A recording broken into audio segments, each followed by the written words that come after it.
Spoštovani gostje, spoštovani prijatelji, prijateljice, dobrodošli na današnji razpravi Slovenskega društva za mednarodne odnose.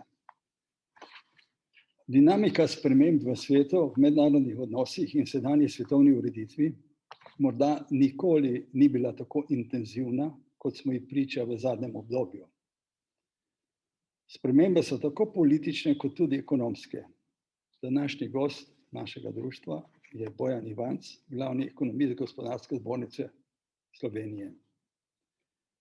Bojan Ivanc že vrsto let intenzivno spremlja svetovne in domače gospodarske tokove. Svoje analize predstavlja v medijih in na strokovnih srečanjih. Čeprav se primarno usmerja v analiziranje slovenskega gospodarstva, to pa ne obstaja v vakuumu, temveč je integralni del svetovnega gospodarstva. Ekonomija in stanje mednarodnih odnosov sta neločljivo povezana, zato tudi osnovno vprašanje za našega gosta, kako ekonomske razmere spreminjajo svet in mednarodna razmerja in ali v kolikšni meri nova mednarodna politična razmerja ogrožajo svetovno gospodarstvo. Razpravo bom povezoval Marjan Šetinc, predsednik Društva za mednarodne odnose. Najprej pa par uvodnih besed. Ekonomski razvoj v zadnjih 30 letih je spremenil svet. Najmanj iz enopolarnega v bipolarnega ali večpolarnega. Gospodarski vzpon Kitajske je ogrozil absolutni ekonomski in politični primat ZDA, ki je veljal najmanj zadnjih 100 let. Vzpon Kitajske je zazvonil alarm v Washingtonu. ZDA sicer dobro vedo, da je denar ključ do zavezništev, kar so v kombinaciji z orožjem vrsto let dobro uveljavljali. Toda spregledali so, da to vedo tudi drugi, predvsem Kitajska. ZDA so obdolžile Kitajsko za krajo tehnologij, da je njen vzpon plod avtokracije in državnih pomoči, da je njen denar v narekovajih umazan. Zato sankcije do Huaweia, dvig carin na kitajske izdelke, prepoved uvoza bombaža, ki ga po ameriških trditvah pobira suženjska delovna sila v Xinjiangu. In tako dalje. Skratka, Kitajsko so ZDA razglasile za nevarnost, ki ogroža svet. Kot pravijo Američani, da ogroža demokratični svet. Kitajska je odgovorila z nekaj povračilnimi ukrepi, celo sprejela nekaj ameriških zahtev, na primer povečan uvoz soje in povratni dvig carin na nekatere ameriške proizvode. Torej, ekonomske sankcije so instrument, ki pogojuje in spreminja razmerja med državami in včasih pripelje tudi do konfliktov. Toda ne glede na ameriške sankcije, je Kitajska pred nekaj dnevi objavila podatke o trgovinski menjavi z ZDA, ki je v enem letu zraslo za 8%. 8% v zadnjih 12 mesecih. BDP pa za 3,9%. Ti podatki kažejo, da se ekonomija ne zmeni za geopolitične igre in ovire, da politične bariere ne ustavljajo gospodarskih ekonomskih tokov. Za boljšo predstavo si je vredno odstotke prevesti v zneske. 3,9% letna rast pomeni 1200 milijard ameriških dolarjev v bruto proizvodu na prebivalca po kupni moči. Kar je približno toliko, kot je bruto proizvod celotne Nizozemske v enem letu. Ali dvakratni bruto proizvod Avstrije za leto 2022. To je vse po ocenah Mednarodnega denarnega sklada. Pa še to, tajvanski zunanji minister Joseph Wu je v intervjuju na France 24 pred dobrimi 10 dnevi povedal, da Tajvan proizvede 62% vseh čipov na svetu, vendar bolj pomembno je to, da 90% proizvede pa najbolj zahtevnih čipov, to, kar oni imenujejo high-end čipov. Zato si ni težko predstavljati geostrateškega pomena Tajvana, česar ne skrivajo ne Kitajska, ne Amerika, pa tudi Evropska unija in drugi. Torej, kako tesno sta povezani ekonomija in politika, je globalizacija ogrožena, kot nekateri pravijo, se gospodarstva držav in regij zapirajo, je ekonomski razvoj sveta, kot smo ga poznali, preteklost, lahko ekonomske in politične sankcije ustavijo tehnološki razvoj sveta. Gospod Ivanc, veselimo se vašega razmisleka in beseda je vaša. Hvala lepa za besedo. Jaz sem za današnji dogodek si predstavil kar nekaj pomembnih tem. Me prosim, zdaj bolje slišite? Kabel ima neko omejeno dolžino.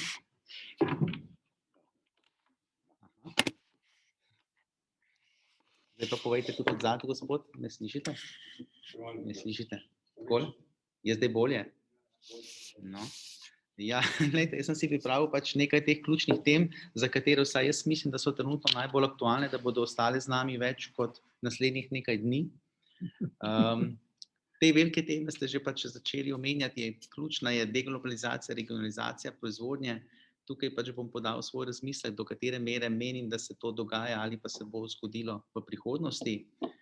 Povedali bomo še kakšno besedo o energentih. Energenti so zanimivi zaradi tega, kajti sami veste, da ne obstaja nek globalen trg za vsak energent. Tudi v bistvu vsi ne plačujejo isto ceno, običajno energent je najcenejši tam, kjer ga nekako pridobijo. Z nekaterimi izjemami, kot je recimo Norveška, ki namerno tudi svoji domači populaciji izračuna nekoliko višjo ceno, ker ima pač res država tek na dolge proge, ampak to je res ena izmed redkih izjem, drugače pa surovinsko bogate države, kot sami veste, tudi nekako svojemu prebivalstvu oziroma regiji omogoča nekoliko nižje cene, tako da bomo v bistvu beseda tekla pri tej drugi točki malo o tem.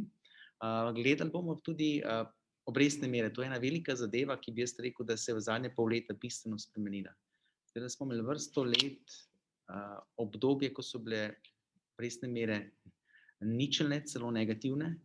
Naj vas tukaj popravim, da v bistvu slovenska država se nikoli ni zadolževala z negativno obrestno mero, torej tudi ko je bila negativna, v bistvu mi nismo dobili v bistvu negativno obrestno mero, torej ni nam nihče plačal za to, da je lahko kupil naš dolg, to bi pomenila negativna obrestna mera, ampak so dejansko ta zaslužek zaslužili tisti, ki so vpisali obveznico naše države, tako da boste vedeli, tako da smo se po ničelni obrestni meri zadolževali, ne pa po negativni, to moramo vedeti.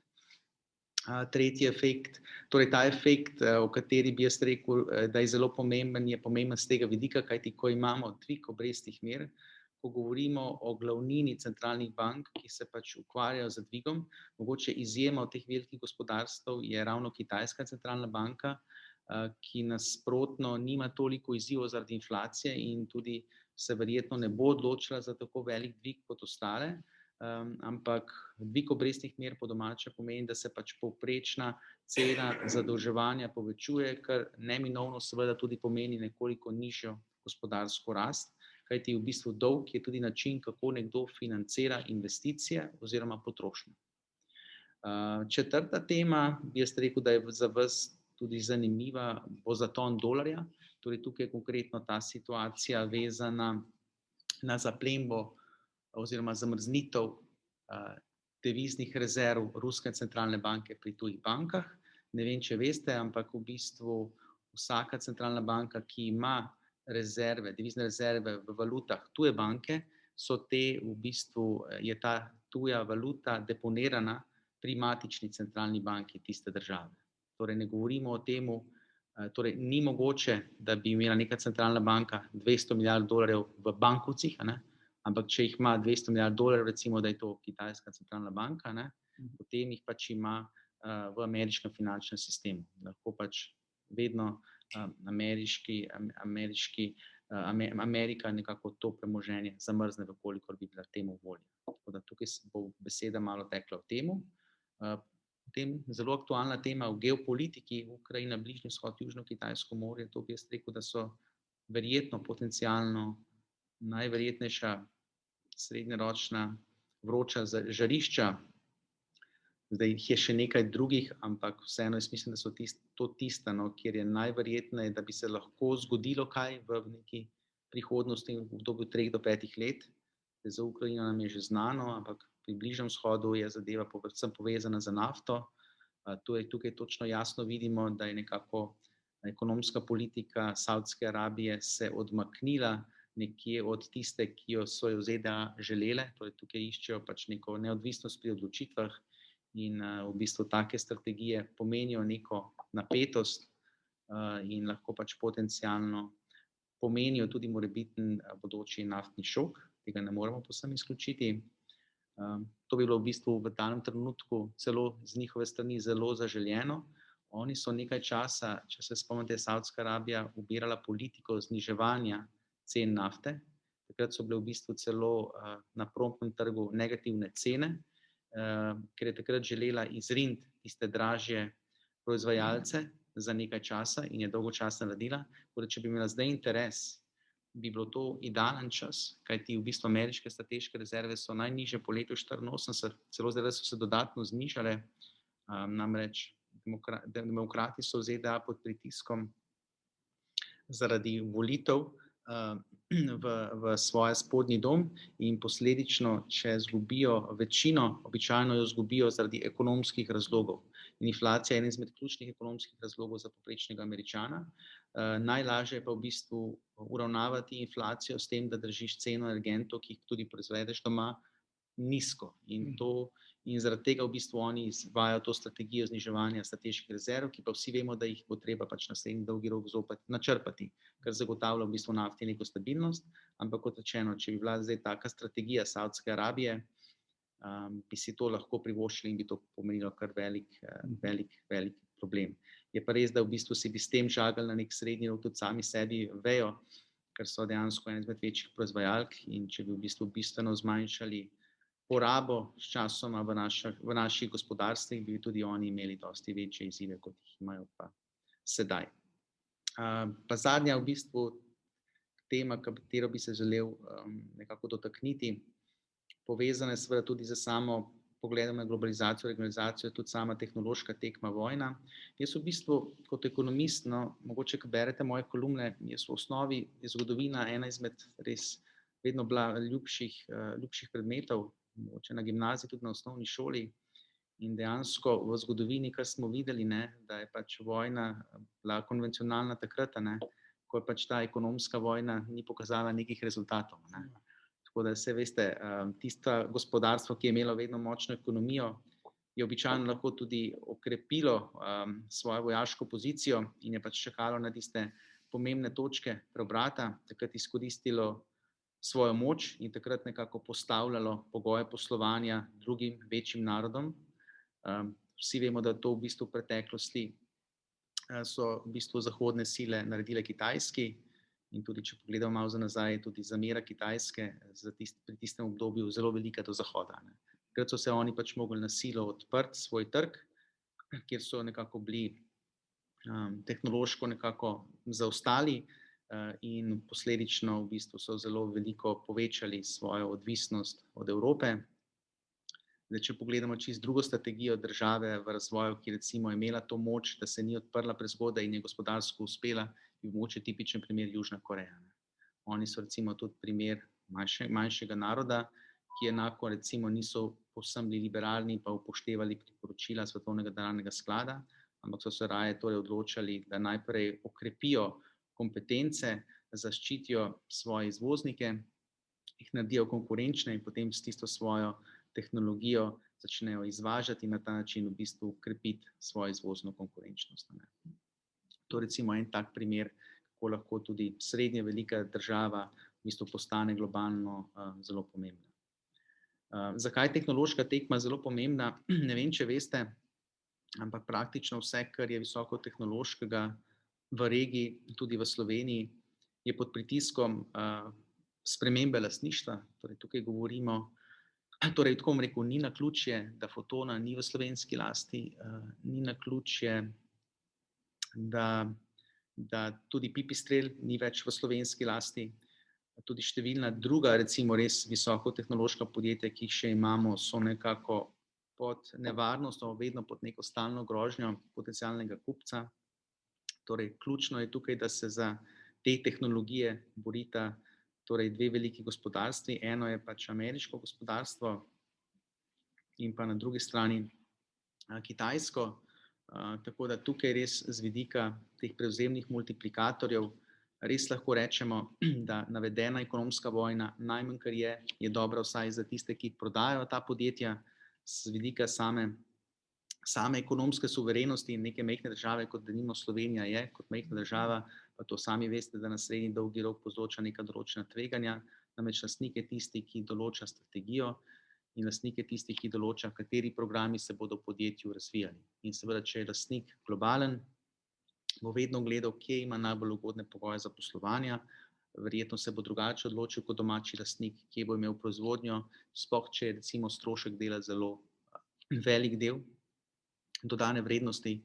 Tako da po domače povedano, mi smo še vedno relativno industrijsko gospodarstvo, pri nas je v bistvu pomen industrije drugi največji znotraj Evrope, takoj za Češko, tako da vsi vemo, da ima naše gospodarstvo zelo pomembno ekspertizo na teh tehnologijah in zaradi tega, kot rečeno, je izziv pri nas predvsem nekako ohraniti na nek dolgi rok ekonomsko suverenost, torej zagotoviti neko stabilno lastništvo. Kajti, če pogledamo lastniške strukture slovenskih podjetij, je država res lastnik čedalje manjšega števila podjetij, tudi kot veste, smo bili v preteklosti prisiljeni prodajati podjetja, pač tudi na osnovi tega, da smo lahko si zagotovili financiranje delovanja same države in s tem smo dejansko na srednji dolgi rok del ekonomske suverenosti izgubili. Na papirju pa vseeno res lahko rečem, da podjetja, ki so jih tujci kupili, običajno v praksi poslujejo po ekonomskih kriterijih bolje v povprečju, ampak kot rečeno, problem teh podjetij je le v tem, da vkolikor je lastnik dejansko globalen koncern, seveda potem prosto odloča, kje konkretno bo nek nov program odprl, oziroma kje bo se odločil, da bo imel razvojni center. Včasih recimo tudi se odloči, da v Sloveniji okrepi razvojni center, včasih pa lahko ga tudi zapre. Torej, ključen izziv seveda imamo v tem, kdo je v bistvu odločevalec. Tukaj vsi sami vemo, kar ima naša država v primeru tem opcije, da ohrani razvoj ali pa delovna mesta, je v tem, da tudi tujim vlagateljem pri odločitvah nekako pomaga na ekonomski način. Torej, pri Ministrstvu za gospodarski razvoj in tehnologijo pač imajo možnost dodelitve nepovratnih sredstev. Vsi vemo, da so to v preteklosti večji investitorji dobili, Revoz je to nekajkrat dobil in to so v bistvu neki kanali, s katerimi mi nekako ohranjamo to, da se tudi pri nas v bistvu dela na nekaterih stvareh, ker se drugače morda ekonomsko ne bi, če teh zneskov ne bi ponudili. Kaj pa banke? Ja, pri bankah pa sami veste že, se moramo vprašati, do katere mere je Nova Ljubljanska banka sploh recimo še naša, ker ima država 25% delež plus eno delnico. Se počujem, samo malo moram spiti. Mogoče so zavarovalnice tisti sektor, pa energetika, kjer je državno lastništvo še vedno pretežno. Tudi ta podjetja relativno dobro poslujejo. In mogoče je tudi tukaj taka specifika, da se tudi politika mogoče malo manj vpleta v poslovanje, sploh recimo pri zavarovalnicah, vsaj tak imam občutek, kajti gre za relativno kompleksno industrijo, ki zahteva zelo veliko znanja. Tako da tukaj v bistvu so ta podjetja izjemno pomembna, tudi družbeno odgovorna, tudi če pogledamo z vidika sponzorstev, pa v bistvu skrbi za zdravje zaposlenih, so zavarovalnice vsekakor ena izmed svetlih točk na tem področju. Pri bankah je pa tako, ja, samo Nova Ljubljanska banka je pač v državni lasti, potem imamo še malo manjših bank, ampak pretežen del, kot rečeno, je v tuji lasti. Je pa res, da banke so danes precej manj zadolžene, celo imajo dosti več depozitov kot kreditov. Mislim, da imajo kreditov za 75% vseh depozitov. Povsem drugačna situacija, kot je bila v preteklosti. Tako da z tega vidika so se očistile starih bremen slabih posojil, tako da smo zdaj dejansko čisto v drugih izhodiščih, kot smo dejansko bili, če recimo primerjamo se z obdobjem 2013. Mogoče bo kdo od vas imel v mislih aktualne razmere in bo menil, da aktualna draginja pomeni, da bomo tudi bistveno. Zdaj sem pa še jaz izgubil tukaj projekcijo. Ampak se bom takoj zdaj prijavil.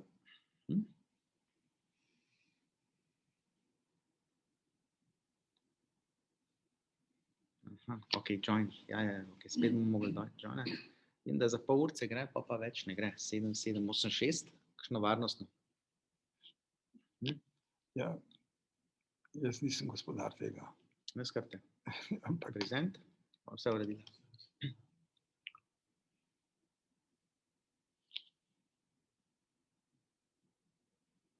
No, nekaj se že vidi, pogledajte.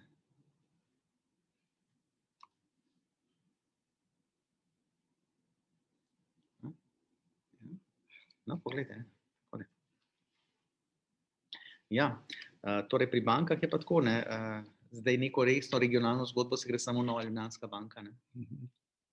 Tukaj poskuša osvojiti zopet vse bivše trge Jugoslavije, to opažam. Izziv pa predvsem s Hrvaško, ne.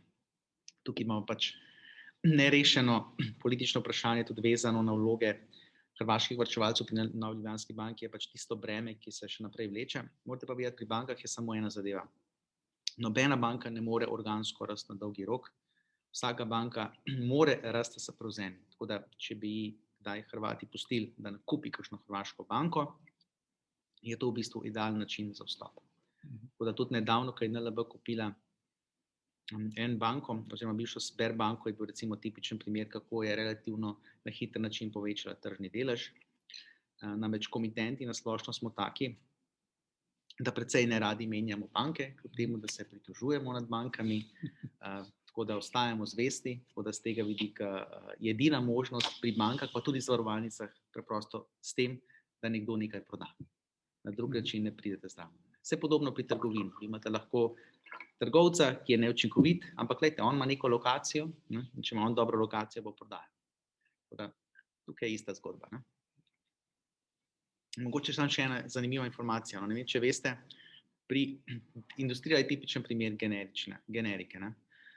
Torej imamo globalno konkurenco zelo veliko, recimo za izdelavo tega mikrofona, ne. Ampak če se pogovarjamo o finančnih produktih, je pa glavnina od nas varčuje v slovenskih varčevalnih produktih, ne. In tudi zakonodaja je taka, da ni tako enostavno, da bi odprl račun v tujini, ni tako enostavno prenesti zneska v tujino, znati je treba dobro angleški jezik, poročati je treba FURS-u na drugačen način. Torej, to so vse neke omejitve, ki seveda pomenijo tudi za našo finančno industrijo neko trdnost, da bomo mi še vedno njihovi komitenti v prihodnosti. Tako da to je lepota tega finančnega sektorja, da je vedno ostane z nami.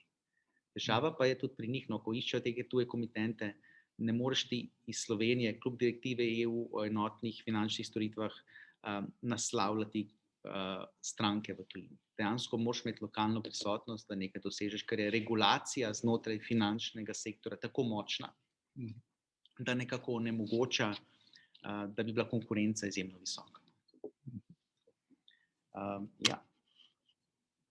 Gremo mogoče kar malo pogledati same glede prve teme, no, deglobalizacija, regionalizacija. Torej, čisto iskreno, dokazi o velikih rasti tujih neposrednih investicij evropske države, ki bi izvirale iz selitve proizvodnje iz Azije, Kitajske v Evropo, je relativno malo. Torej, to je bilo povezano s to hipotezo, da se zamude pri dobavah izjemno povečujejo, da te zamude generirajo to, da tisto podjetje, ki nima zamude, prej naredi, prej proda, dobi prej prihodek, tisto, ki pa pač ne dobi dobave, ne more delati. Zdaj samo, da vam pokažem še en grafik. tole recimo, tole je sicer graf za polprevodnike, ampak tudi, če bi gledali recimo te ključne surovine pa polizdelke, bi tudi tukaj videli, da je dejansko ponudba, torej pomanjkanje ponudbe, da se je v zadnjem času bistveno zmanjšalo.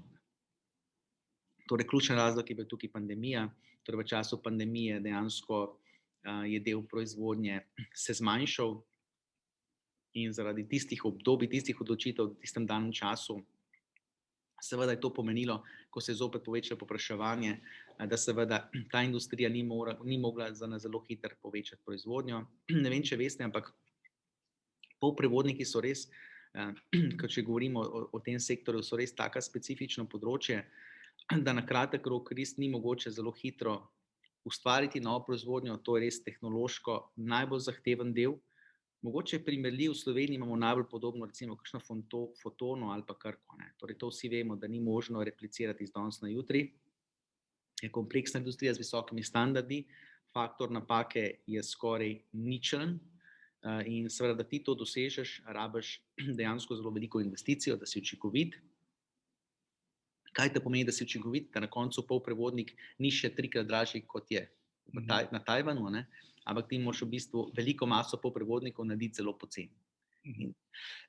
In seveda, da za to narediš, rabiš tudi specifična orodja. Tako da bistvo polprevodnikov, ne boste verjeli, ni v sami tehnologiji polprevodnikov, ampak je v orodjih, ki skrbijo za to, da polprevodnikov naredite, tam pa ne boste verjeli, so pa Američani najboljši.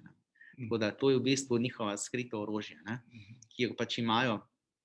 In tukaj pač imajo nek dogovor z Tajvanom, da to nudijo tudi zahodnim podjetjem. In v bistvu to je tisti del, kjer lahko oni še nekako zavirajo razvoj Kitajske.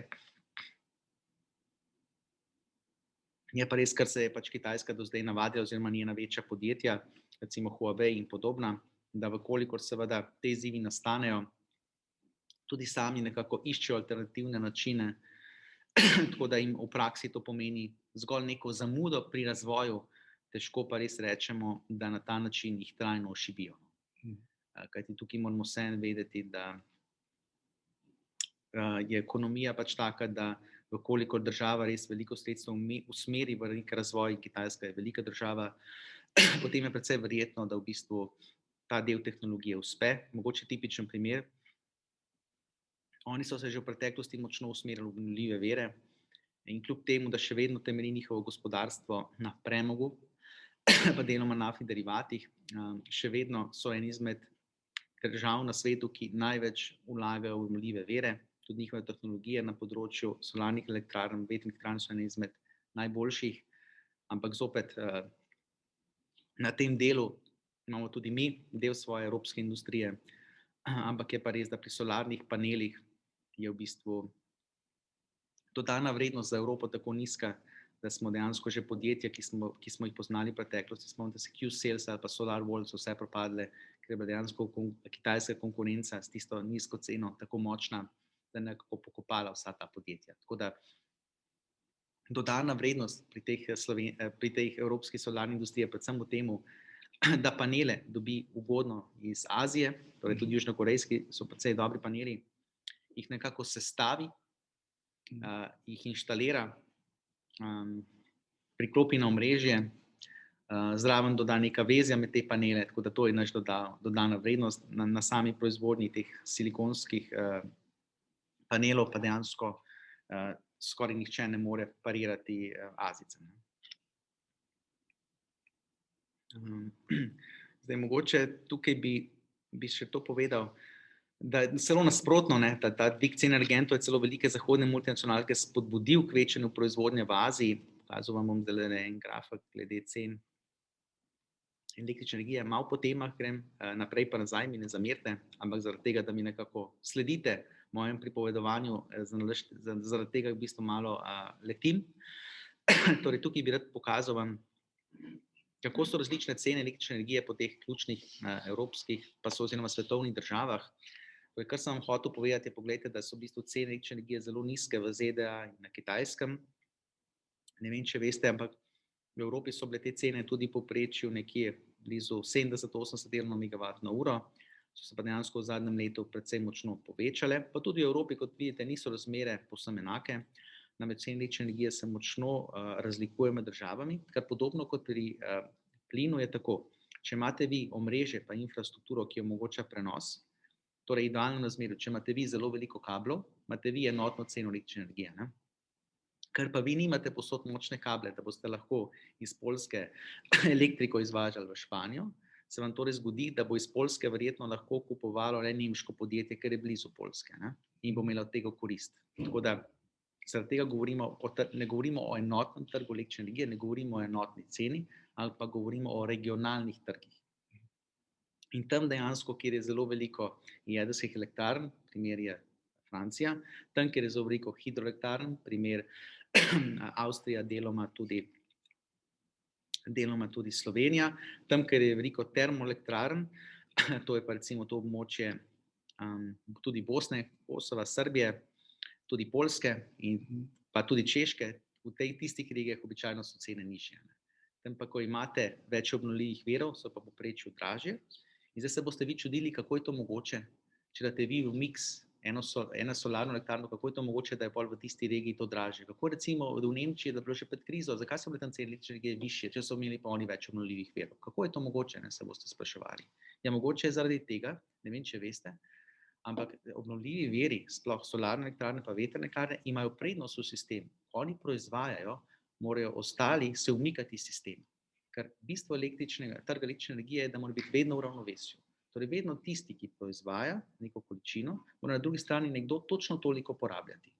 Dobro, imamo baterije, ki te viške uravnavajo, ampak te baterije predstavljajo en majhen odstotek vse energije, ki se porabi. Tako da v bistvo tega energetskega prehoda je samo, res je, da ko enkrat postavimo solarno elektrarno, da vse, kar proizvedemo iz nje, da je skoraj zastonj, ampak proizvedemo s tem izgubo pri tistih, ki stalno delajo. Kajti takrat, ko bo kaj sonce, dela TEŠ oziroma te družbe, ki stalno delajo, z izgubo. In to se spomnite zakaj so se termoelektrarne v Evropi zapirale? Ker so delali z izgubo, ker je bilo čedalje več obnovljivih virov, čedalje več je bilo dnevov, ko so delali z minusom. In normalno, ekonomsko gledano, kaj boste vi naredili kot odgovoren gospodar? Tudi če je energetika v tvoji domači lasti. Boste zapirali, ne? Ampak problem Evrope je v ničem drugem, veste. Tole recimo, samo da boste videli, to je na hitro, to je poraba celotne energije v gospodarstvu, to je v svetu, to je pa v Evropi, ne. Saj veste, mi smo zreli, ne rastemo več, ne, pa učinkoviti smo, ne. Ampak problem tega je, ne, vidite, celoten svet še vedno močno temelji na nafti, pa na premogu, ne, pa na plinu. Te tri zadeve predstavljajo približno 80%. Glejte, kje je jedrska energija. Toliko veliko se pogovarjamo o njej, pa ni nikjer skoraj. Skoraj statistična napaka je to, ne? Je tako? Tole pa Evropa, no. Tukaj pa je sicer malo več jedrske energije, tako. Izstopa pa predvsem ta delež, ne, delež plina. In zdaj samo, da boste vedeli, zakaj se je delež plina toliko povečal, ne samo zato, ker je bil zemeljski plin zelo pocen, Rusi so praktično to prodajali Evropi po zelo nizkih cenah, tudi iz dolgoročnih pogodb smo šli potem na tržne cene, ker se nam je to bolj splačalo, ker v preteklosti dejansko je Geoplin imel dolgoročne pogodbe, ki so bile vezane na ceno nafte. A veste, zakaj so bile vezane na ceno nafte? Ko vi nafto črpate, hkrati je še zemeljski plin zraven. To je byproduct, ne? Vi ne morete to kar tam pustiti noter, pa reči, sam nafto bom vzel, ti plin pa ostane. Greš pač tam, ko prodajaš, kad to iščeš, imaš pač še plina, ne? In zdaj imaš dve možnosti. Ali pač plin utekočinaš, pa ga moraš tudi nekam dati. Ker tudi, veste, utekočin pomeni nekje imeti nek zalogovnik za utekočinjen. Tako da v praksi to utekočinaš pa prodaš na globalnem trgu, ne. Ti je pa dosti cenejše, če zgradiš infrastrukturo, pa v bistvu prodaš to. In to dejansko so Rusi dolgo časa delali, Evropi je to ustrezalo. No, da pojasnim, zakaj so v Evropi se delež tole plina povečeval. Plin je, lepota plina je v tem, da v bistvu, ko imate zelo visoka nihanja pri proizvodnji obnovljivih virov, primer pri solarni energiji ali pa pri vetru, takrat vi rabite v bistvu en vir, ki stabilizira ta nihanja. In plinska elektrarna je idealna za to, da vi povečate takrat, ko v bistvu je proizvodnja elektrike nižja. Je pa v bistvu slabost plina, oziroma plinskih elektrarn tudi, da je njihov izkoristek slabši. Tako da tudi, če pogledate v preteklosti, pa se pogovarjate s slovenskimi energetskimi strokovnjaki, pri nas je bila proizvodna cena električne energije najdražja ravno v plinski elektrarni Brestanica. Ampak to smo zalaufali takrat, kadar je bilo manko pri drugih enotah. Ne. Nemci so pa to mogli v bistvu zalaufati takrat, kadar so imeli zelo veliko obnovljivih virov. Hkrati morate povedati, da so bile usmeritve EU oziroma sam trg ETS kupon narejen tako, da so termoelektrarne morale tudi plačevati za svoje izpuste. Torej ne samo, da je termoelektrarna beležila negativno ceno takrat, ko je v bistvu obnovljiv vir imel visoko proizvodnjo, ampak je tudi morala plačevati za izpuste CO2. Kajti sam segment trga ETS kuponov je bil narejen tako, da se vsako leto te vrednost, oziroma število kuponov zmanjša, cena se poveča in s tem se iniciativa tiste, ki delajo izpuste, zmanjša. Ne. Ampak kar se meni malo fržmaga glede vsega zadeva je to, da mi v Evropi smo naredili tukaj nekaj na učinkovitosti pa na zmanjšanju ogljičnega odtisa. A veste, vi takoj, ko premog zmanjšate, pa plin povečate, ogljični odtis je dosti nižji. To je dejstvo. To je dobro. Ne? Ampak z vidika celotne energije pa ogljičnega odtisa pa svet kot celota ni naredil nič, poglejte. Tako da mi s to energetsko transformacijo v najboljšem primeru, kar je, da bomo razvili neko tehnologijo, ki je še nihče nima. Bistvo pa seveda je, da postavljamo standarde, kajti sami veste, tisti, ki postavlja standarde, tisti služi. In tisti, ki je prvi, ki postavlja standard, je pomemben. Ni nujno, da je prvi standard, ki je razvit, najboljši. Sami veste, velikokrat so bile določene tehnologije, ki so bile razvite, pa se niso standardizirale, pa niso nikoli bile komercialno uspešne.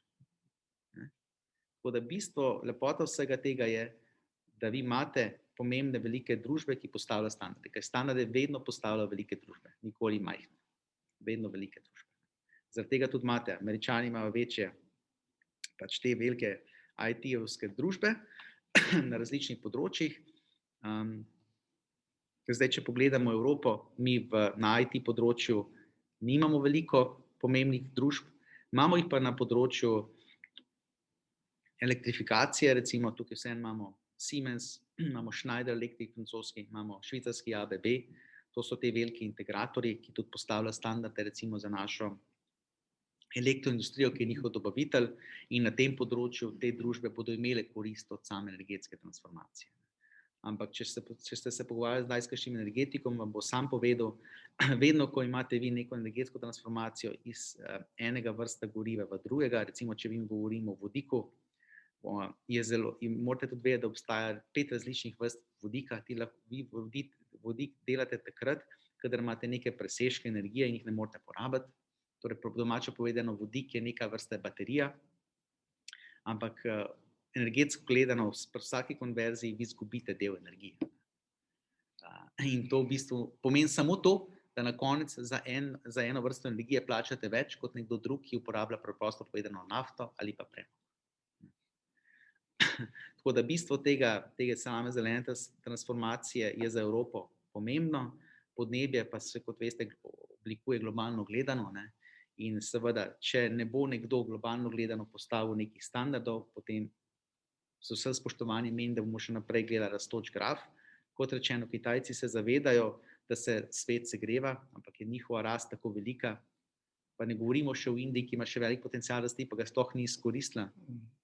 Mislim, da pri njih bo največji problem, ko bodo oni uspešno zgradili prometno IT infrastrukturo, ki bo omogočila razvoj njihovega industrije pa samega trga na notranjem delu, ko bodo oni to naredili, potem se izjemno poveča poraba vseh surovin in potem bodo verjetno oni tisti ključen kupec premoga, nafte pa zemeljskega plina.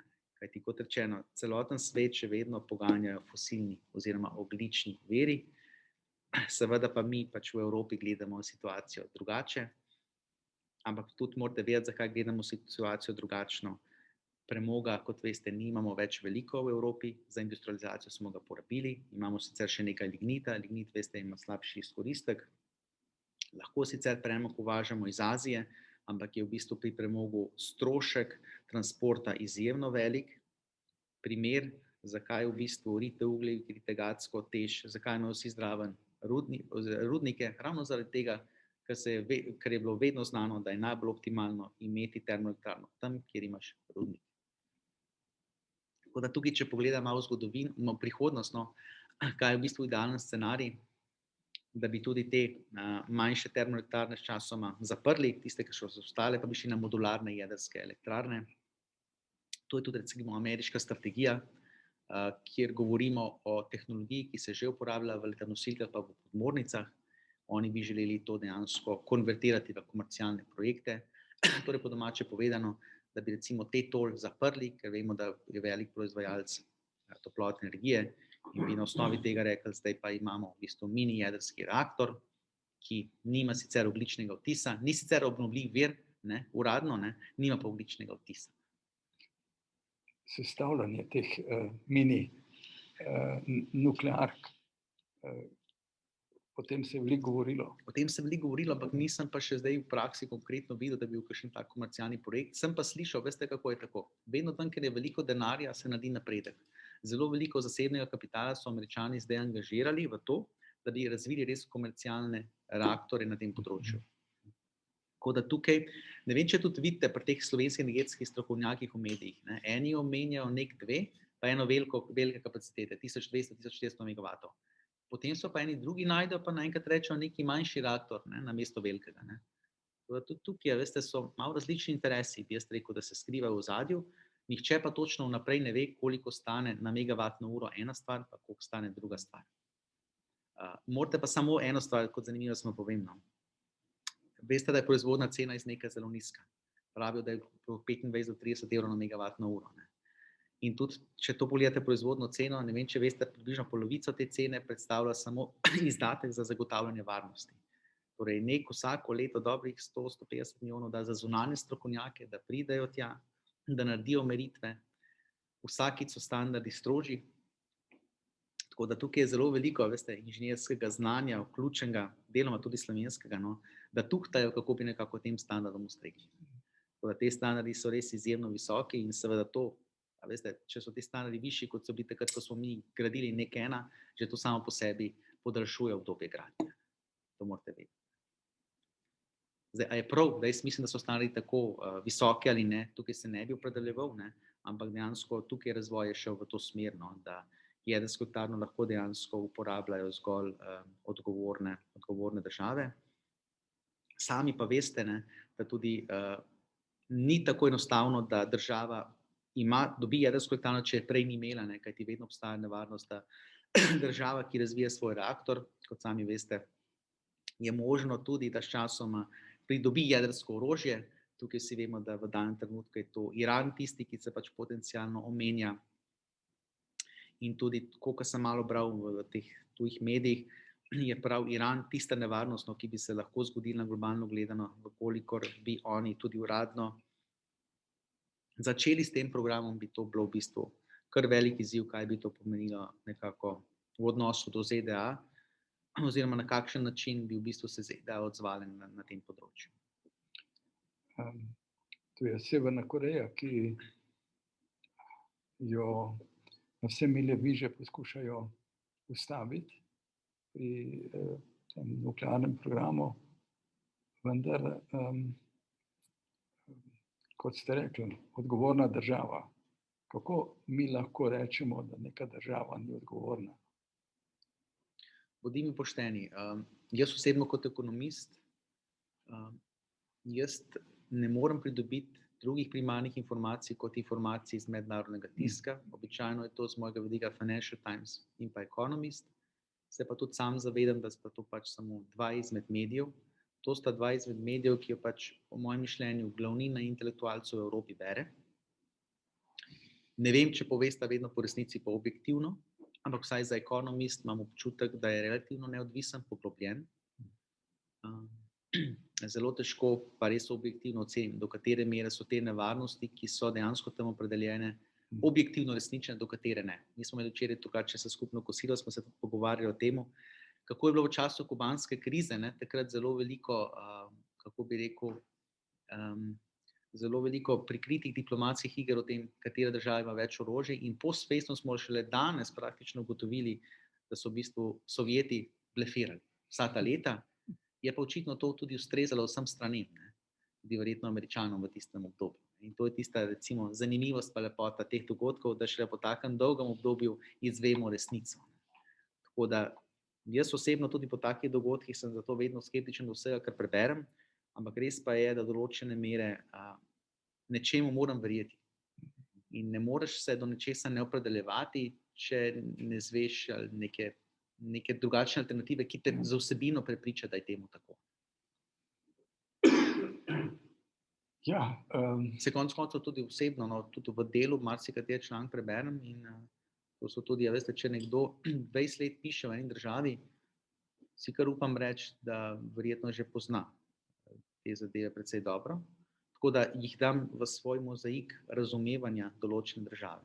Torej, pogledam FT, Economist, Delo. Je pa včasih, se pravi, v konfliktu eno z drugim. In tiste pa pol stvari osebne presoje, do katere stvari mislim. Ampak tako, zelo nerad se nekako politično, geostrateško opredeljujem. Je pa res, da pač z vidika makroekonomije tudi to do določene mere je pomembno.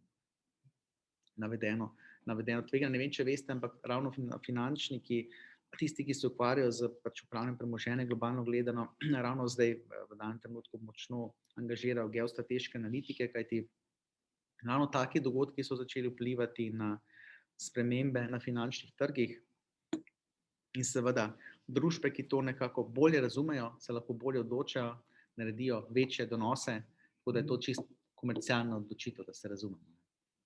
Medtem ko vseeno, ko govorimo o makroekonomiji, so pa tukaj zadeve strateške, bolj tek na dolge proge in ta tek na dolge proge samo eno stvar pove. Tisti, ki je manj razvit, je razumljivo, da si bo prizadeval, da bo bolj razvit in če mu bolj razvit ne bo nagajal, slej ko prej dosegel. Je pa vse bistvo v temu, da imate veliko populacijo, torej z veliko populacijo imate neke kapacitete, da dosežete izjemne prednosti. Recimo za Kitajsko, ki sem jaz bral, kam imajo oni naravno prednost, ne vem, če veste, ampak bistvo Kitajske je zelo veliko ljudi in vi lahko neke moderne trende, pa neko moderno napredno tehnologijo najbolje testirate na velikih populacijah. In to je taka izjemna prednost, ki jo pač imajo te velike države, ki jo pač manjše države ne morejo imeti. Zakaj imajo oni recimo pametne algoritme v prometu, pametne algoritme v identifikaciji tatov, recimo prevarantov? Ker ima tako veliko maso ljudi, da lahko to razvije. In to je v bistvu stvar, ki je nihče ne more vzeti. In seveda, če je neka pametna pa strateška politika, kar vsi vemo, da pri njih je, to gre. Če pogledamo na drugi strani Američane, tam pa v bistvu zelo veliko dajo fokusa na zasebnem kapitalu. Zasebni kapital pa seveda temelji na principu najvišje dobičkonosnosti. Je pa zdaj velik izziv ravno v tem, ker princip dobičkonosnosti, imam tukaj telefon svoj, enega rabljenega Apple sem si kupil, zdaj čisto nov Apple je precej drag, no to se mi zdi, da je malo predrag, tako da imam recimo rabljenega, Torej, sama fizična komponenta, njen strošek v končna cena novega telefona je relativno nizek, večno 10%. Je pa res, da če bi ga delali v ZDA, bi bil telefon dražji za 10%, samo dražji. Ampak moje vprašanje je, ali bi bil enako natančno izdelan, pa s takim majhnim faktorjem napake, kot je bil na Kitajskem. To je tisto. Bistvo je, da pač Evropa pa Azija, vsaj na področju tehnične izdelave, sta superiorni vsem ostalim kontinentom. In to je zelo pomembno. Torej, inženirsko znanje, vemo, Japonska, Južna Koreja, tudi Kitajska, Srednja Evropa, vemo, da je vrhunsko. In to je tista na dolgi rok naša konkurenčna prednost, zakaj te stvari dobro delamo in bomo vedno kupce našli. Ampak zapomnite si, kje naši mladi zapravljajo? Zapravljajo za te izdelke, ki jih ne delamo mi. Zapravljajo čedalje več za storitve, recimo igrice. Imamo sicer dober primer Outfit 7, imamo nekaj novih slovenskih bogatašev, ki so s tem obogateli, lahko smo samo veseli, ampak če pogledamo malo naprej, kje bodo za razviti zahod zapravljali, zdaj, ker smo dejansko še vedno v deželi izobilja, ravno za take prostočasne stvari. Video igrice, neko virtualno resničnost, tam v bistvu, kjer si zapomniš, kjer si nekako mentalno odpočiješ od svoje, recimo temu narekovaji, bedne realnosti, da imaš že polno rit vsega in tam želiš nekako doživeti neko svojo virtualno resničnost. Tam se zdaj ustvarjajo zopet novi akterji, novi dobički. Ni presenečenje, da je bil Outfit 7 prodan in prodan je bil za dobro ceno in kot sem napovedal, ali bi ga verjetno kupili Američani ali pa Kitajci. To so pač te glavne sile, ker točno vejo, da je v bistvu donosnost teh družb na dolgi rok izjemno visoka. Ker to, sami veste, to ustvarja neko odvisnost. Vaša odvisnost od nekega izdelka je majhna. Slej ko prej lahko nekdo naredi boljši izdelek. Verjemite mi, da je odvisnost od neke igrice ali pa od neke platforme, Facebook in podobno, dosti večja. In to je tisto v bistvu, kar žene sveta. Da nekako se spomnimo neke nove platforme, na osnovi tega povežemo široko število ljudi, pa da si to platformo zmisli majhno število ljudi, ki v bistvu na podlagi tega ustvarja izjemno visoke poslovne presežke. Ampak to je tisto, kar v bistvu ne ustvarja delovnih mest, ustvarja pa milijonarje in milijarderje. Ali smo malo zašli prek tega? Ja. Jaz se pravi čujem. A je možno, še eno vprašanje imam, Ja, kar vklopite mikrofon. Jaz sem pa izstopil, zdaj pa bom ga spet vklopil. a je mogoče ustaviti transfer tehnologij? A je tukaj z denarjem se da kupiti? In kot je ta Fotona v Sloveniji nekaj izjemnega, to se kupi in se ima monopol nad tem. A je sploh to možno še imeti monopol? Znanje je tako razširjeno, da je skoraj nemogoče, da ne bi se prenašalo v globalno. Tako bom povedal, če govorimo o proizvodnji, tehnološko zahtevni, najboljša podjetja patentov sploh ne priglasijo. Kajti s tem, ko ga priglasijo, tvegajo, da bo nekdo jih repliciral in potem za tožbo morajo dokazati, da jih je nekdo repliciral. Nedavni primer podjetja slovenskega, ki je bilo prodano, Via Separations, nemškemu Sartoriusu, je primer. Direktor je sam povedal, da je javno povedal, da so pač oni tovarna, ki nima nobenega dostopa do svetovnega spleta. In tudi, če greste vi recimo v proizvodna podjetja avtomobilske industrije v Nemčiji, vi ne smete imeti nobene pametne tehnologije na sebi, ko vstopate v njihove hale. Tako da tukaj se vsi nekako zavedajo tega tveganja. Tako da ta resna tehnološka podjetja, ki imajo res neko znanje, te zadeve v bistvu zelo skrbno skrbijo. Torej imajo posebne oddelke, ki skrbijo samo za to, da jim tega znanja nihče ne vzame. Ampak če smo čisto iskreni, s tem, ko skrbijo za to, s tem si zagotavljajo konkurenčno prednost. Kajti ti se lahko diferenciraš izjemno tehnologijo, lahko se pa diferenciraš tudi recimo na kakšen drug način. Mogoče je primer generične industrije tak, ki je za Slovenijo zelo zanimiv. Torej, če smo objektivno gledani, generična industrija pomeni, da vi v bistvu replicirate originalno zdravilo in ga nekako naredite za precej nižjo ceno kot originator, ga prodajate. Originator to ve in lahko tudi sam nekako, zdaj smo spet izgubili povezavo, in lahko nekako, ključen problem je bil, da je bil takrat napad, v bistvu problem je bil, da nihče ni podal kredibilnosti, da bo reševal finančnih inštitucij. Primer, kaj vam zdaj povem, problem aktualnih razmer na energetiki, predvsem je problem za Evropo. Visoke cene na energetskih trgih so podobno visoki izziv, kot so bile takrat nizke cene na finančnih trgih. Vsakeč, ko imate vi neko volatilnost, je težava. Zakaj ste recimo se zamenjali predsednik vlade v Združenem kraljestvu pa prvi finančni minister? Ker sta dejansko želela narediti neko usmeritev gospodarstva, ki so finančni trgi kaznovali, in Združeno kraljestvo je tipično liberalno gospodarstvo, sta tako izgubila pozicijo.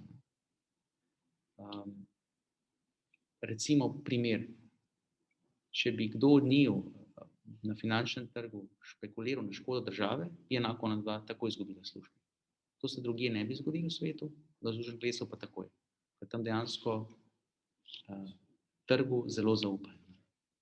In moje sporočilo samo je, da trenutno v Evropi rešujemo energetska podjetja in tudi, če pogledate državo pa proračun naš, se država zaveda, da bo mogoče morda, ne pa nujno, morala dokapitalizirati ali pa garantirati na dolg naših energetskih podjetij, kajti ta naša energetska podjetja so bodisi proizvajajo, bodisi trgujejo z energenti. In če oni ne dobijo tistega energenta, ki so ga nekomu obljubili po določeni ceni, ga morajo nekje drugje kupiti. In če ga oni drugje kupijo, je ta cena dosti večja, je tržna cena. In v tem primeru lahko oni propadajo v enem tednu. In zaradi tega imamo zdaj mi velike nacionalizacije podjetij. Torej veste, da v Nemčiji so dokapitalizirali podjetje, ki se ukvarja s trgovanjem, Uniper. Veste, da so Finci enako s Fortumom naredili. Veste, da so na Dunaju Vin energiji dokapitalizirali. Zdaj, če oni tega ne bi naredili, bi seveda bili izziv, kdo bi konkretno dobavljal te energente po tistih cenih, kot so bile pogodbe določene. Tako da tukaj je država, podobno kot je takrat dokapitalizirala banke, to reševala. Zdaj, če pa to ne bi oni naredili, saj mi zdaj vedno gledamo tveganja ex post, pa rečemo, saj so to rešili. Ni nujno, veste, lahko bi se zgodilo, da ne bi bilo tako enostavno intervenirati, ne? Ampak očitno so ugotovili in hvala Bogu sprejeli odločitev, da se ta podjetja reši.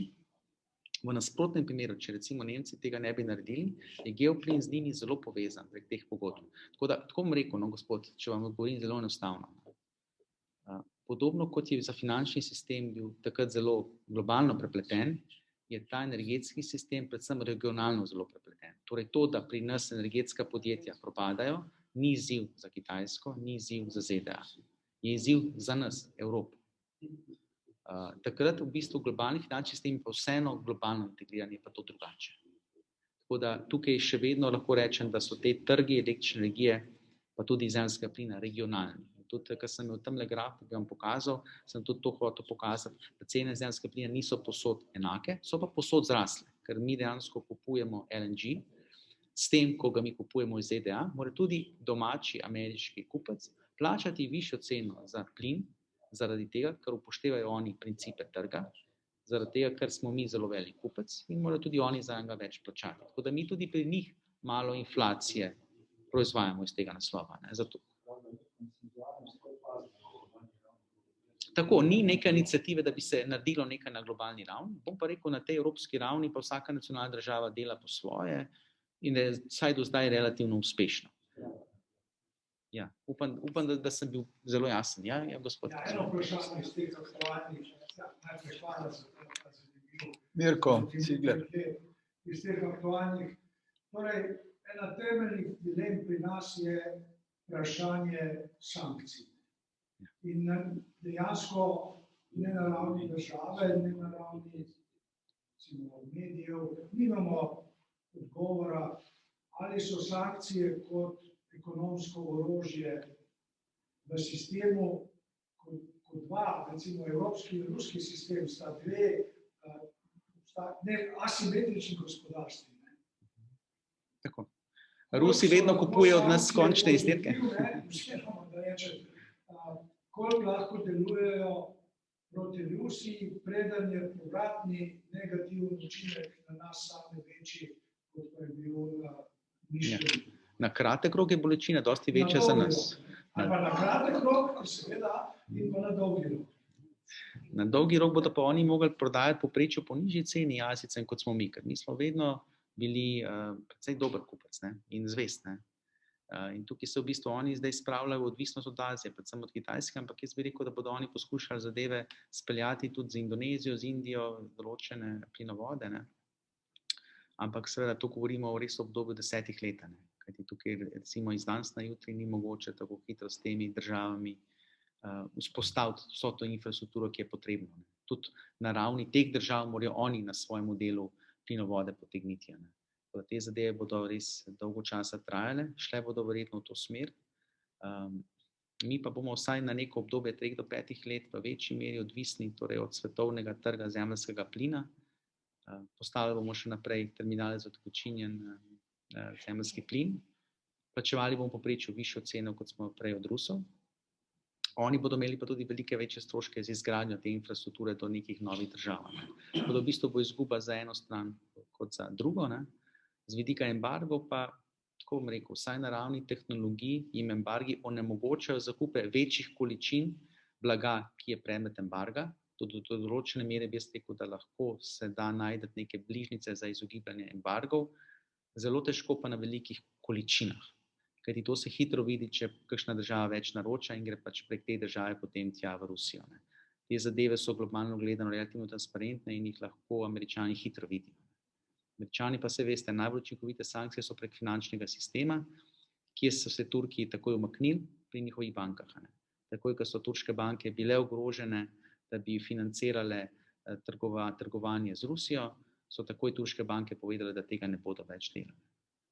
Tako da na tem finančnem delu je v bistvu še vedno so hegemon. Tako da dolar, po moji oceni, bo še vedno ostal tista ključna valuta. Krepost dolarja pa temelji predvsem na tem, da Američani veliko zapravljajo, tako da dokler bodo oni zapravljali, se bo vedno nekdo našel, ki bo seveda financiral to njihovo zapravljanje, financiranje zapravljanja pa kupujejo, pa financirajo tiste države, ki imajo njihov dolg, pa hkrati njihova centralna banka. Njihova centralna banka lahko skozi financira njihov primanjkljaj. Skozi lahko natisne novo obveznico.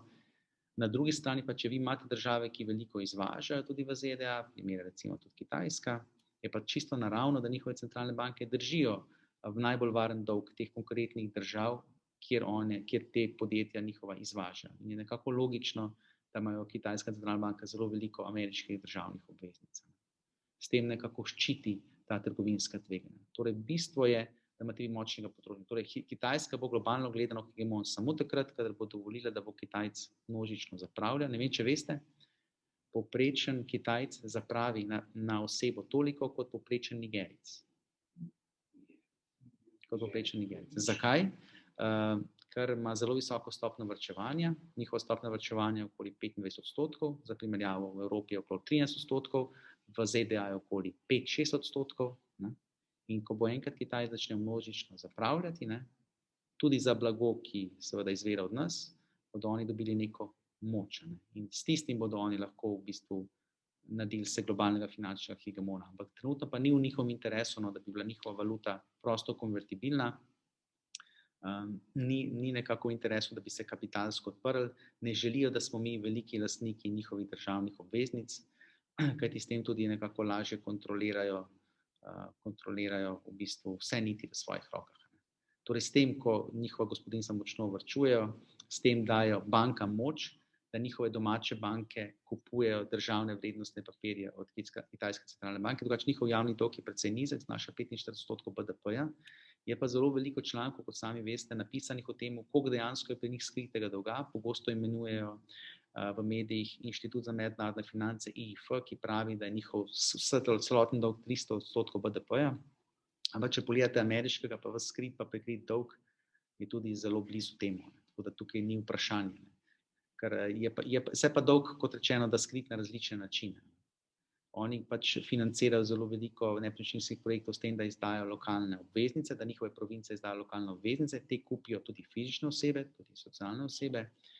In seveda, če je ta projekt uspešno financiran in zgrajen, so vsi poplačani in vsi zadovoljni.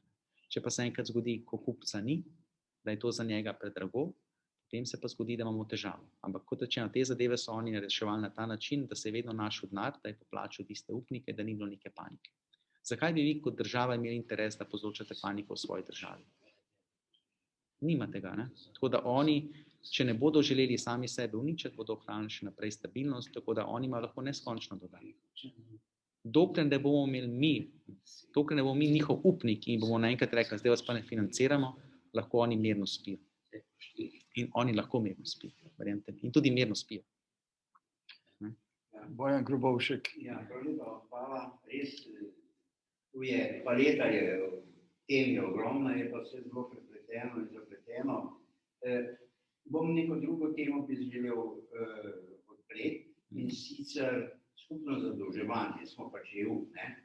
In ko je šlo pri COVID-u, to je stara, tudi poznamo, da so te stare dualnosti, države, ki so za to, bolj in tiste, ki so manj. Bolj bogatejša, Nemčija, Nizozemska, Avstrija, bolj ne kot ja, in Francija, Španija, Italija za prvenstveno povedati. Torej, po domače povedano, če imate vi skupno zadolževanje, Nemec se zdaj poceni zadolžuje, Italijan se drago. Če bo skupno zadolževanje, bo Nemec malo več plačal, Italijan malo manj. A je tako? Ampak zakaj bi Nemec pristal na to? Ja. In zdaj Dajte mi povedati. Politično, če dovolite.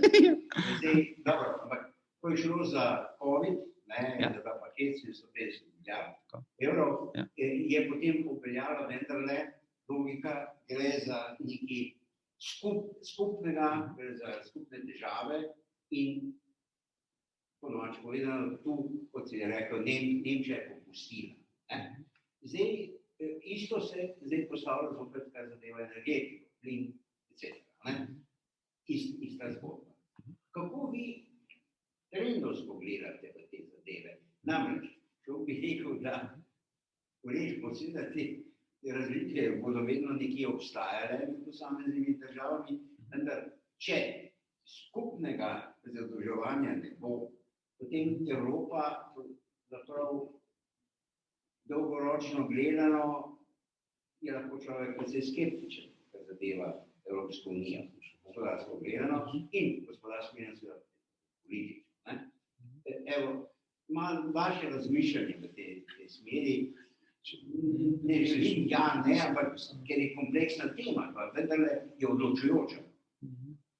Ja, kot rečeno, ključna izziv se, veste, skupen evropski proračun predstavlja približno dober odstotek proračuna Evropske unije.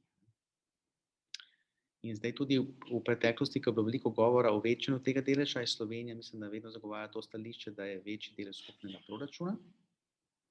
Na drugi strani so bile pa seveda države, ki neto noto plačujejo, to je bila predvsem, mislim, da Nizozemska. Nemčija je bila malo manj zadržana, pa glede tega, da nekako zmanjšajo celo ta delež. Tukaj so bila diametralno nasprotna mnenja. In če ni konsenz 100%, se tega deleža ne dvigne. Če pa govorimo o skupnem zadolževanju, pa kot rečeno, poglejte, če se vi skupno zadolžujete, to pomeni, da v bistvu garantirate za ta dolg.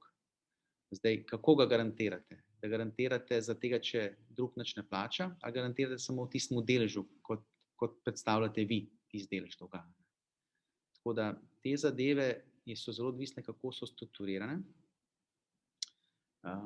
V praksi pa je glavni problem to, oziroma še eno stvar, da vam povem, teh 750 milijard evrov. To, veste, zadeve niso nepovratne. Mi smo dejansko se zavezali, veste, v Sloveniji, da bomo naredili pokojninsko reformo, uvedli bomo določene davke tudi, mislim, da je bil davek na plastiko, pa še neki drugi okoljski davki, s katerimi bomo financirali ta izposojen denar. Je res, da je zaradi energetske draginje to pozabljeno, ne pomeni pa to, da ne bo nikoli implementirano. Torej, mi smo si na svetovnih trgih to izposodili kot Evropska unija, kot celota, ampak kot rečeno, mi smo se zavezali, da bomo tudi del teh sredstev vrnili, ne bomo torej vse refinancirali, s tem, da bomo uvedli določene davke in odplačali ta znesek. Tako da te zadeve si predstavljate tako. Nekaj pač dobili smo skupna ugodnejša posojila, pa tudi 750 milijard, veste, koliko je proračun, koliko je bruto domači proizvod celotne Evropske unije. Samo da pomislim, Nemci imajo 3200, pa so največji. 20 000 v PPP. 20 000 milijard. 20 000 milijard. 24 000 milijard. Tukaj govorimo pa o 750. To je malo več kot bruto proizvod Avstrije. Letni. Torej 3%, 4% evropskega BDP-ja, zato smo se izposodili. Ampak kot rečeno, to ne pomeni enotne fiskalne politike. Ne? In tudi vsaka država, ki je ta sredstva torej prevzela, se je torej zavezala k nekim reformam, tudi uvedbi teh določenih davkov na skupni ravni EU. Vse tudi zdaj imamo določene skupne davke, ki jih moramo nekako nakazovati v Bruselj na podlagi torej določenih pogodb. Te zadeve so tako, recimo, relativno kompleksne, bi vam mogoče jaz težko kaj v podrobnosti govoril, mogoče bi kdo iz Evropske komisije kdaj želel kaj o tem povedati, ampak gre v to smerno, kot rečeno, bogatejše države so pripravljene na to, ampak seveda so pogoji povezani s tem, da želijo neke reforme pri državah, ki imajo tega koristi, hkrati pa, da uvedemo določene davke, s tem, da tudi oni si zagotovijo davčne vire. Torej, tako bom rekel, to je sicer inštrument monetarne politike, ne, ker jo je pač izdala ECB, ampak ima tudi elemente fiskalne politike. To pomeni, da v bistvu so tudi države se mogle zavezati, da bodo točno določen del davkov uvedle, ki bo šel točno za ta določen namen. Torej, ne kar iz integralnega proračuna neki date Evropski uniji, zato da se to poplačuje, ne, ampak točno določene davke. Te zadeve so podpisane, pacta sunt servanda, in se bo to tudi upoštevalo. pač za malo nam bodo podražili določene zadeve v prihodnosti. Ne. Takrat bo verjetno zelo veliko medijske gonje proti politiki, zakaj uvajati davke, ampak tista politika bo rekla, zavezali smo se na osnovi prejetih sredstev za okrevanje in razvoj, da to uvede. To bi bil odgovor na vaše vprašanje. Torej, še to morate vedeti, da smo takrat s težavo nekako izvedli. Ne. Je pa takrat pač vseeno, ampak ključno je to, no, da je takrat centralna banka res precej veliko odkupovala obveznice držav območja evra, ker je bila nizka inflacija, je imela legitimnost za to, zdaj pa, ko je visoka inflacija, nima več legitimnosti. Ne. Zdaj tudi Nemec plačuje 2,5% obrestno mero, ne. Mi plačujemo zdaj 3,6%, Italijani 4,5%. In tako bom rekel, te zadeve lahko trajajo leto, dve, pa ne bo panike. Če bodo pa trajale 3-4 leta, pa bodo obrestne mere še višje, potem se pa zgodba spremeni. Potem nam bo pa to začelo najedati na obrestne odhodke in bomo morali malo spremeniti tudi svojo fiskalno politiko.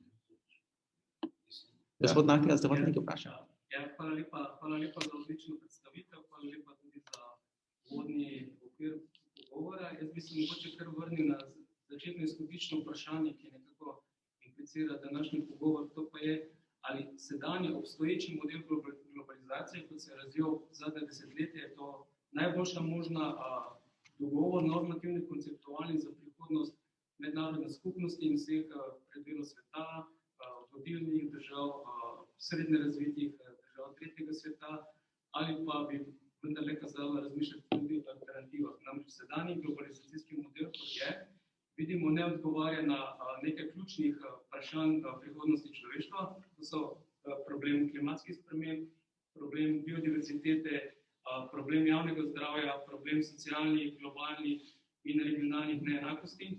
Torej nekaj, kar je v bistvu nasprotje z osnovno idejo Bretton-Woodskega sporazuma vseh tvorcev povojne mednarodne ureditve in multilateralnih institucij, se pravi na globalni ravni, problem vprašanja monetarne ureditve, finančnih tokov, trgovinskih tokov, njihova vedno večja neuravnoteženosti in tudi ustvarjanje nestabilnosti.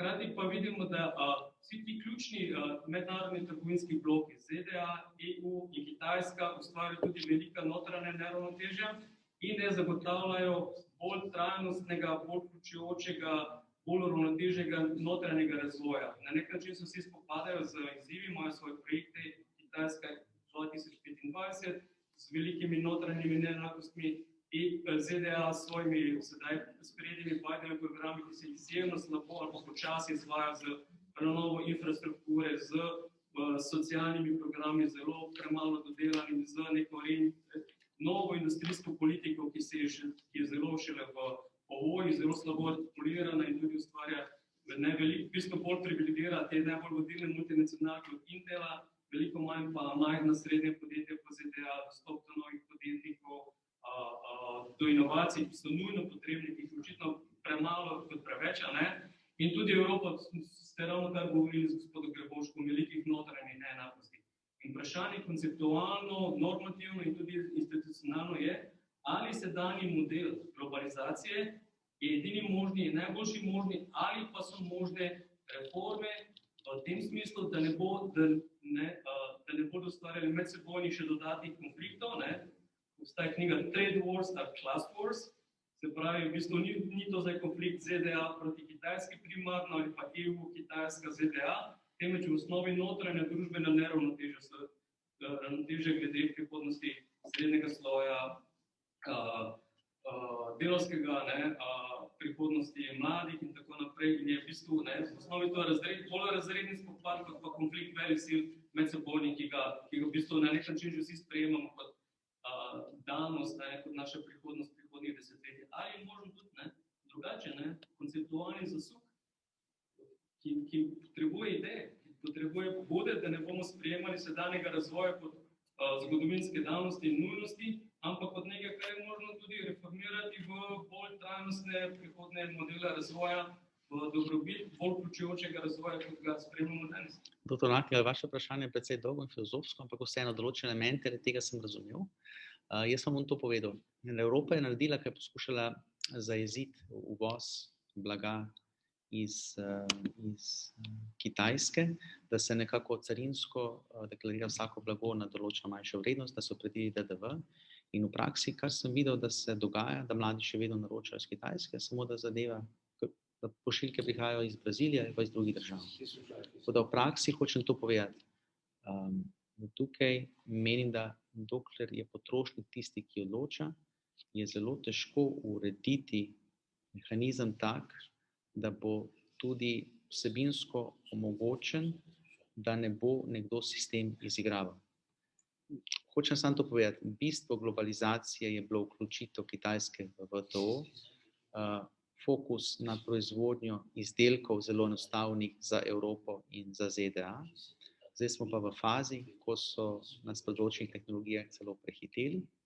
Zdaj pa jim mi govorimo, da bi pa mi določene te zadeve zopet začeli delati pri nas, pri čemer imamo zelo različne tudi mi konfliktne cilje. Recimo primer redke zemlje, naša industrija jih potrebuje, oni to vedo in lahko omejujejo izvoz. Hkrati pa vemo, da razvoj redkih zemelj pomeni izjemno degradacijo planeta, mrtve province in to nam pa ni sprejemljivo.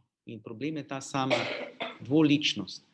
Sodobne tehnologije so z vidika resursov zelo zahtevne. Tudi zelena transformacija temelji na kobaltu, niklu, številnih surovinah, kjer je odtis na samo okolje, kjer pridobivamo te surovine, zelo velik. In mi ne moramo rasti na tehnologijah samo z recikliranjem, kljub temu, da je Evropa relativno dobra na teh tehnologijah, ampak je potrebno tudi dobiti samo surovino. In če tega nimate, potem seveda vam jo nekdo proda in želi v verigi vstopati. Recimo tudi Kitajci, če veste, največja proizvajalka bakra so recimo Čile, pa te države, ampak pa Avstralija. Ampak ključne tovarne za procesiranje bakra, topilnice, so na Kitajskem. In zdaj vi želite, recimo, meni povedati, zakaj pa mi ne integriramo verigo vrednosti, naredimo Evropo bolj varno, pa damo topilnice pri nas. Te, veste, tehnologije so okoljsko problematične in mi jih ne želimo imeti.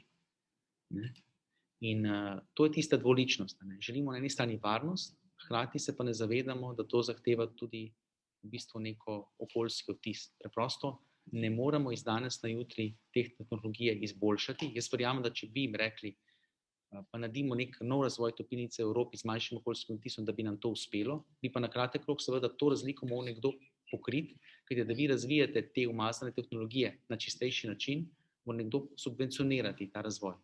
Tako da verjetno bi šlo to v tej smeri, kot ste vi namignili, da bi dejansko evropska politika, tako kot je zdaj, pri teh čipih sprejela akte, ki bi nam omogočala neko suverenost, bi pa, kot rečeno, ta strošek nekdo mogel pokriti. Bodi si potrošnik ga ne bo, potrošnik bo vedno želel kupiti najcenejšo stvar, vedno bo tudi tuja proizvodnja našla neko pot na naš trg, kajti je zelo veliko različnih prodajnih kanalov.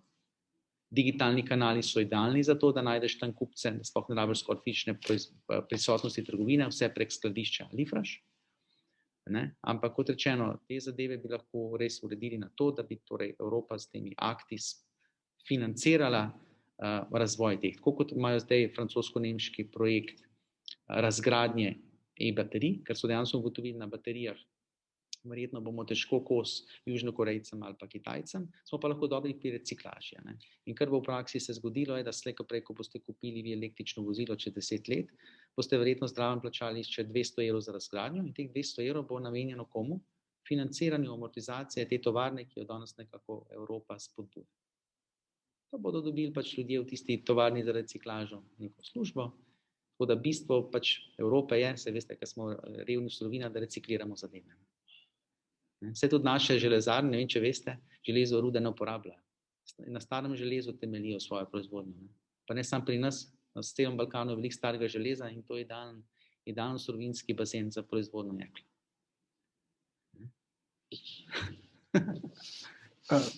Je še kako vprašanje, ker se mi zdi, da smo že kar izkoristili našega današnjega gosta. Morda bi pa vendarle eno zadnje vprašanje. Namreč, ko se SWIFT sistem kontrolira Amerika. V bistvu je to belgijska družba, ki pa seveda je upoštevala priporočila ZDA, konkretno pri temu, da se določene ruske banke izključi iz sistema SWIFT. To je korekcija. Torej, to je belgijska mednarodna organizacija. Ne? Ja, ampak mislim, da imajo sedež v ZDA. Ne, mislim, da je v Belgiji. No. Mislim, da je v Belgiji. Kakorkoli že, Ja. preko tega SWIFT sistema se izvajajo na nek način tudi sankcije. Ne. Preko SWIFT sistema vi ni samo mogoče. onemogočate prenos To denarja je med računi. globalni sistem, ne, Ja. SWIFT. Tako. Vi sami izločate Rusko centralno banko, ampak vi še vedno lahko posel naredite prek turške banke. Ruska prek turška, je seveda. Seveda pa ne morete to narediti zdaj, če ste veliko gospodarstvo. Ne? Tam pač to hitro vidijo. Ne? In potem, zato so pa turške banke dobile zdaj opozorilo. Ne? Saj to veste, ne? Saj to se vidi. Ne? Mednarodni finančni tokovi so precej transparentni. Ne? Ker so to videli, so pač hitro dobili sporočilo, ne nehajo s temi aktivnostmi. Ne? Tako da se išče pol iranske banke. Ne?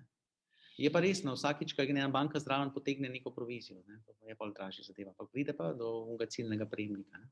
Razdelite si pa ta strošek kupec in prodajalec običajno, ker obema interesu, da nekdo dobi posel, pa drug, da dobi plačano. Je tako? Ja, Ne? morda je s to mislijo, smiselno, da zaključimo.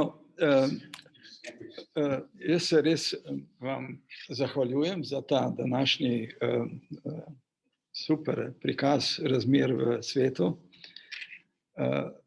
Jaz upam, da bomo še kdaj sodelovali. Stvari so tako fluidne, tečejo, skoraj dnevno se spreminjajo, tako da ne bo zmanjkalo, kot bi rekel, gradiva za razpravljati o teh zadevah. Lepo se vam Mogoče samo še eno stvar, no, kar bi jaz rekel, moramo res vedeti, ne, da kakorkoli je mogoče kdo kritičen do Amerike, ampak z vidika izvoza kulture so superiorni.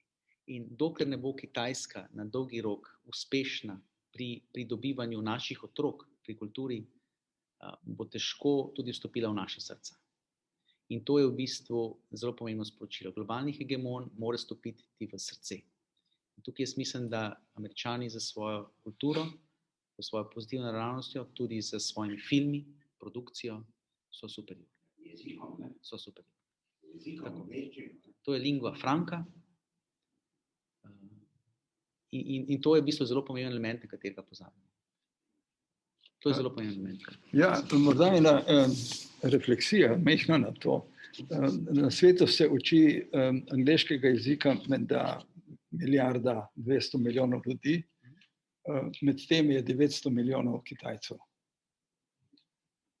Se pravi, da je tudi Saj sem vam tudi povedal, pri svojemu nazivu CFA, torej Kitajci so najbolj navdušeni iskalci znanja, naših znanj, in tudi če pogledate najboljše fakultete v Evropi, so pač kitajski študenti tiste, ki z užitkom se vpišejo na programe in so tudi eni izmed najbolj pridnih.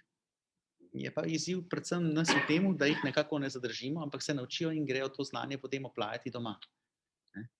In bistvo, kar si ga želimo mi na dolgi rok, je, da te talente nekako zadržimo. Tako.